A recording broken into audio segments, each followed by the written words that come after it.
Before we talk about the energy that we can get from the sun, we're going to recap and think about some of the quantities that we've come across so far. We know, or we're going to assume, that light is a wave. And because it's a wave, it has amplitude. Now, let's relate this amplitude to things like power, intensity, and energy. You should remember from the last videos that intensity is simply the amount of power that falls on a square meter. So it's power per unit area. You should remember that power is simply energy per unit time. So if we think about intensity again, the intensity of light is simply the amount of energy per second that falls on 1 square meter. So if you think about designing solar panels, for instance, then this is really useful because you can work out how much energy is going to come from the sun and is going to fall on a solar panel of a certain area. What else do we know? We also know that the intensity squared is proportional to the amplitude. So as the amplitude doubles, the intensity would be 4 times as great. So this relates intensity to the amplitude of the wave. So this is the second thing that you picked up in the last series of lessons. The third thing is what happens as you get further and further away from a source. Well, if energy is radiating out from a light source, the relationship between the intensity and the distance from that source is an inverse square relationship. So the intensity is proportional to 1 over the distance squared. It's an inverse square relationship. So here's the second relationship we looked at last lesson.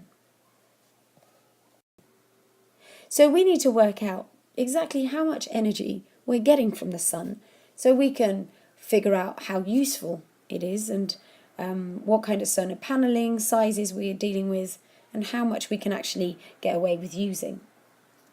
The energy that we get from the sun, as it says here, is in the form of electromagnetic radiation.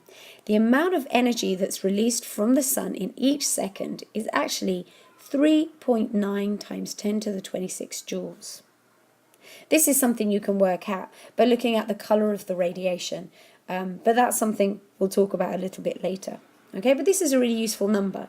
If we know that the sun is emitted at an energy value of 3.9 times 10 to the 6, it gives us a good start. However, the sun is very, very far away. In fact,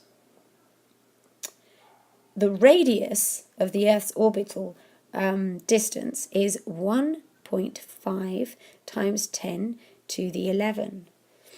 What happens? This value, 3.9 times 10 to the 26, which is huge, decreases following the inverse square law across this distance 1.5. Now, what is the power? And this is the important point of this. What is the power per meter squared, or intensity? If we remember, intensity is power divided by area. What is the power of the energy that we receive from the sun, but here on Earth? And we can work it out using this relationship. Intensity equals power over area. But what area? Well, it's the area of a sphere. Can you imagine the sun being here? And this is where the Earth is. Let's imagine that the sun's energy spreads out, okay, like a sphere. And every time or every second that it's spreading out, it's becoming weaker. It's becoming less intense. Why? Because it follows this inverse square law. And when it gets to the Earth, the area that we're considering is 1 meter square at a distance of 1.5 times 10 to the 11 meters. So how much energy can we catch here on the Earth? Well, let's work out the area of this huge sphere at a distance of 1.5 times 10 to the 11. The area of a sphere is 4 pi r squared. The radius is this distance, 1.5 times 10 to the 11. And the power, well, that's the initial power that comes from the sun. That is 3.9 times 10 to the 26.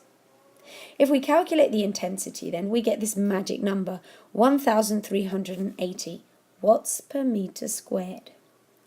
And what does that mean?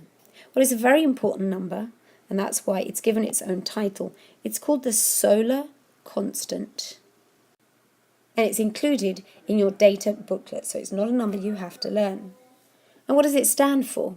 Well, by definition, the solar constant is the amount of energy, 1,380 joules, that fall in 1 second in 1 meter squared.